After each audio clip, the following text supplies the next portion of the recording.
All right, let's talk about Jeffrey Epstein. And yes, I know, bringing up his name is like releasing a skunk at a garden party. It's unpleasant, it stinks, and everyone wishes you hadn't. But sometimes you have to deal with the skunk.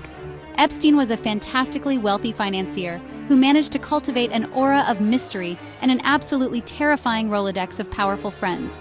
He moved in circles that included presidents, princes, Nobel laureates, and titans of industry, all while jet-setting between a private island in the Caribbean and lavish homes in New York and Palm Beach.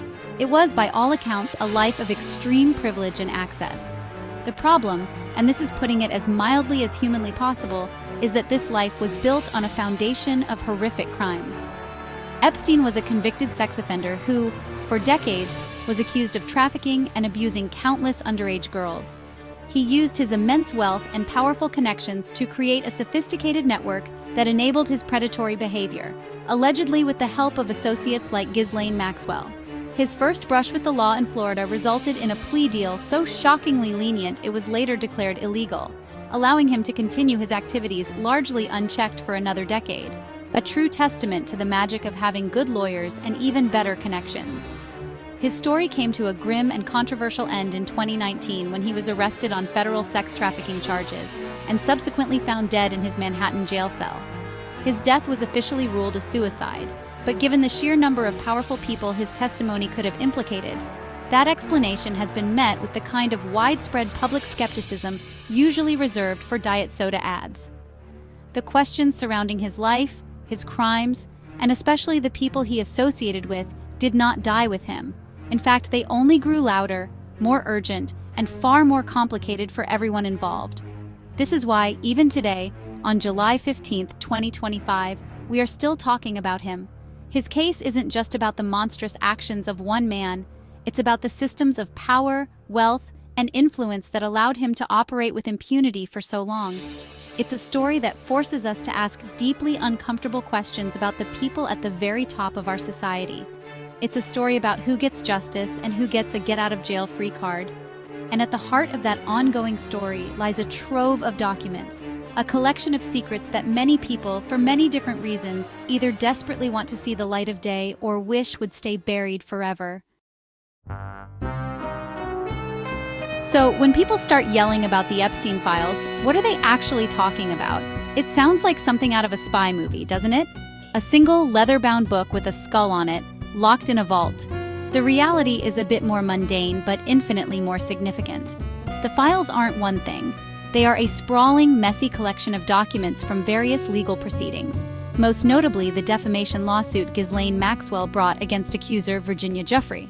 Think of it less as a neat file cabinet and more like a digital garage sale of secrets, containing media, boxes of legal files spread out on table, digital files on computer screen labeled depositions and testimony depositions, witness testimonies, emails, flight logs, and other evidence.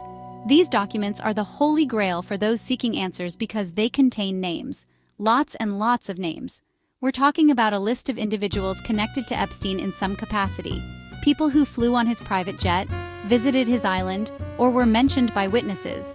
The crucial point here is that being named in these files does not automatically mean someone is guilty of a crime. Some might be victims, some might be employees, and some might have been completely unaware of Epstein's criminal enterprise.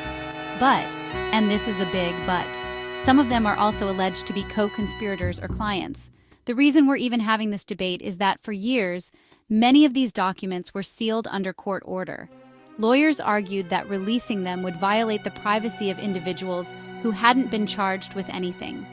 Gradually, through legal challenges, batches of these documents have been unsealed, revealing names and sordid details that have fueled public outrage and endless speculation. Each release is like a new chapter in a grim novel, providing a few more pieces of a puzzle that is still frustratingly incomplete, leaving the public to wonder what other bombshells remain hidden from view. This is precisely why people care so much. These files represent the potential for a public accounting. They are seen as the key to unlocking the full scope of Epstein's network of abuse, and more importantly, the network of enablers who looked the other way. For the victims, it's about validation and seeing justice done. For the public, it's about confirming a deep-seated suspicion that there is a different set of rules for the rich and powerful. The files are not just paper. They are a symbol of a truth that has been suppressed for far too long, and people are tired of waiting. Now, as much as we all want to shout, "Release everything," from the rooftops, there is an argument for keeping some of these files under wraps. And it's an argument you have to at least consider, even if it feels a bit like defending a porcupine's right to a hug. The primary reason given for secrecy is the protection of innocent individuals. As mentioned, the files contain the names of many people who may have had no involvement in any wrongdoing. Releasing their names to a public hungry for villains could destroy reputations, careers, and lives based on nothing more than association, creating a digital witch hunt with very real consequences. Think about it. Imagine you were a pilot who flew Epstein's plane, a chef who cooked his meals, or even a legitimate business acquaintance who had no clue about his dark side. Suddenly, your name is released alongside those of alleged abusers, and you're thrown into the court of public opinion, where nuance goes to die. This is the argument for judicial oversight and caution, to carefully vet the information and release only what is relevant to actual wrongdoing, thereby preventing a chaotic free-for-all where anyone and everyone connected to Epstein is presumed guilty until proven innocent, a process that can be impossible in the public eye. Another more cynical argument for secrecy is about maintaining stability. The names in these files are rumored to include incredibly powerful people from across the political and economic spectrum. The theory goes that a sudden, uncontrolled release of information implicating world leaders, financial giants, and intelligence figures could trigger global instability.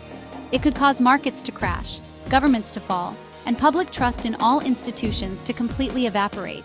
In this view, the files are a kind of societal atomic bomb, and keeping them secret is a form of mutually assured destruction, a way to prevent total chaos by letting the powerful keep their leverage over one another. Finally, there's the legal argument that some of this information was gathered under the promise of confidentiality during depositions.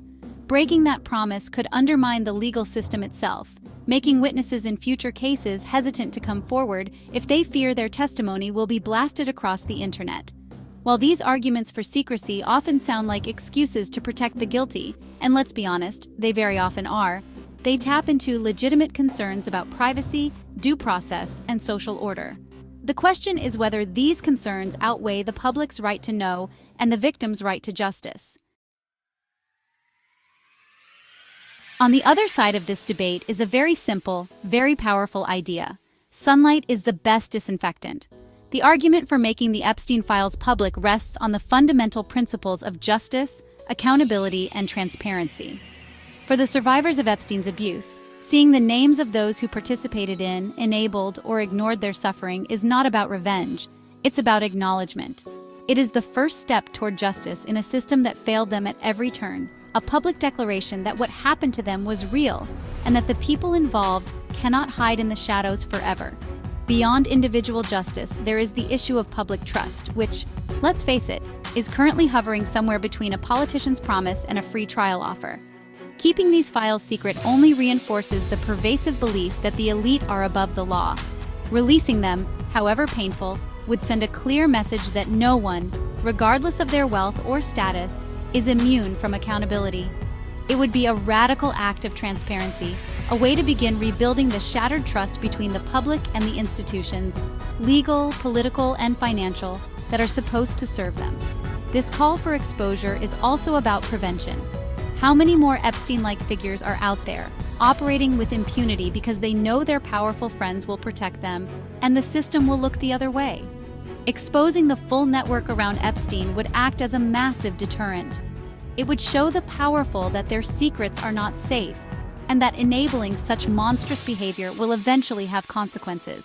It's the institutional equivalent of turning on the lights in a kitchen to watch the cockroaches scatter. You have to see the problem to get rid of it. History is filled with examples where transparency, while initially disruptive, ultimately led to positive change. Think of the Pentagon Papers, which exposed government lies about the Vietnam War, or the Watergate scandal, which proved that not even a president is above the law. These moments were chaotic and painful for the nation, but they led to necessary reforms and a stronger commitment to holding power accountable. The advocates for releasing the Epstein files believe this is one of those moments, a chance to lance a societal wound so it can finally begin to heal, rather than letting it fester in secrecy. Let's play devil's advocate for a moment and seriously consider the risks of full, unadulterated transparency. What would actually happen if tomorrow every single document from the Epstein files was uploaded to the internet for the world to see? The most immediate risk is, as mentioned, the trial by mob. The internet is not known for its calm, measured, and judicious consideration of evidence. It's a place where context is stripped away, and accusations become convictions in the time it takes to hit retweet. Innocent people would undoubtedly be swept up in the digital tsunami, their lives ruined by association. Then there is the potential for genuine social and political chaos. Imagine the files confirm the darkest rumors and implicate sitting politicians, beloved celebrities, and respected business leaders in heinous crimes. The immediate aftermath would be a crisis of faith on an unprecedented scale. Who could you trust? The political system would be paralyzed by scandal, the economy could be destabilized as markets react to the fall of corporate titans, and international relations could be thrown into turmoil. It's an apocalyptic scenario, but it's one that those who argue for secrecy take very seriously. Furthermore, a massive data dump could paradoxically make it harder to achieve real justice. Lawyers for the truly guilty would have a field day arguing that the media frenzy and public outrage have made a fair trial impossible for their clients. They would claim that the jury pool is tainted beyond repair. This could lead to mistrials, overturned convictions on appeal, and the very real possibility that some of the worst offenders could walk free on a technicality. The chaotic pursuit of immediate public vengeance could end up undermining the slow, methodical process of legal justice. This isn't just about protecting the powerful, it's about the unintended consequences of unleashing information without context or control. A historical parallel might be the McCarthy era, where unsubstantiated accusations ruined countless lives in the name of fighting a hidden enemy. While the cause is vastly different, the mechanism of public shaming based on incomplete information carries similar dangers. The risk is that in our righteous quest to expose the guilty, we could create a different kind of injustice, one born from chaos rather than conspiracy. It's a fine line to walk, and the potential for missteps is enormous. Now let's flip the coin and look at the risks of keeping the files secret, which, frankly, are just as terrifying, if not more so. The greatest danger of continued secrecy is the continuation of the status quo. It sends a powerful message to the world's most corrupt individuals. Your secrets are safe with us. If the system protects the enablers of Jeffrey Epstein, it signals that this kind of behavior is, if not acceptable, then at least survivable for those with enough money and power. This doesn't just deny justice to yesterday's victims, it creates the perfect environment for tomorrow's. Keeping the truth buried guarantees that public trust will continue its nosedive into oblivion. Every time an official says, "We can't release this for privacy reasons," the public hears, "We are protecting our powerful friends." This corrosive cynicism eats away at the very foundations of a functional society. Why should anyone follow the rules when the people at the top so clearly don't have to? This erosion of trust is not some abstract concept. It has real-world consequences, leading to political apathy, civil unrest, and a society where people feel disconnected from their own institutions. Consider the #Me Too movement. For decades, the secrets of powerful men like Harvey Weinstein were kept through a combination of fear, legal agreements, and a culture of complicity. It was only when brave women decided to speak out, when journalists investigated, and when the secrets were finally exposed, that a true reckoning could begin. Secrecy allowed the abuse to fester for years. Transparency, while messy and painful, was the only thing that brought about change. Keeping the Epstein files secret is choosing the path of complicity over the path of reckoning. Ultimately, the risk of secrecy is the risk of moral and institutional decay. It's the slow, quiet rot that happens when a society decides that some truths are too inconvenient to face. It allows a culture of impunity to flourish, where the wealthy and connected believe they are untouchable. In this scenario, the stability that secrecy supposedly provides is nothing more than the quiet of a graveyard.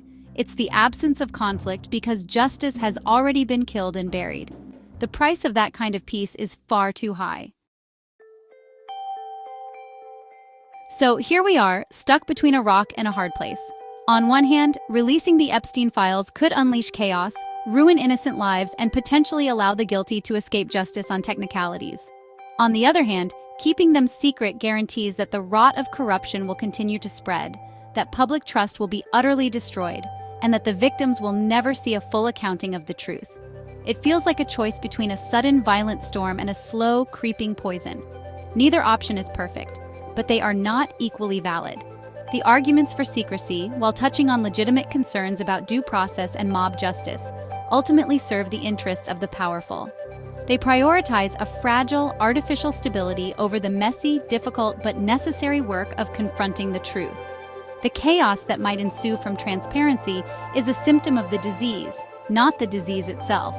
The disease is the corruption, the abuse of power, and the culture of impunity that allowed a monster like Epstein to thrive for so long. You cannot cure a disease by pretending it isn't there. Therefore, the only viable path forward is toward the light. This doesn't mean a chaotic, unvetted data dump. It means a continued, relentless, and legally guided process of declassification, led by courts and journalists who can provide context and separate credible allegations from mere association. It means protecting the identities of victims and those clearly not involved, while exposing those credibly accused of wrongdoing to public scrutiny and legal investigation. It's a process, not a single event. It requires courage, care, and an unwavering commitment to the principle that justice should not have a price tag or a VIP section. Ultimately, a society that chooses to protect itself from uncomfortable truths is a society that has lost its way. The future is better served by transparency, even if it's painful. The potential for temporary chaos is a risk worth taking to achieve lasting accountability and begin the long, arduous process of rebuilding trust. The secrets have been kept for long enough. The poison has been allowed to fester for decades. It is time to open the windows, let the sunlight pour in, and deal with whatever and whoever we find in the light. It's the only way to ensure this never happens again.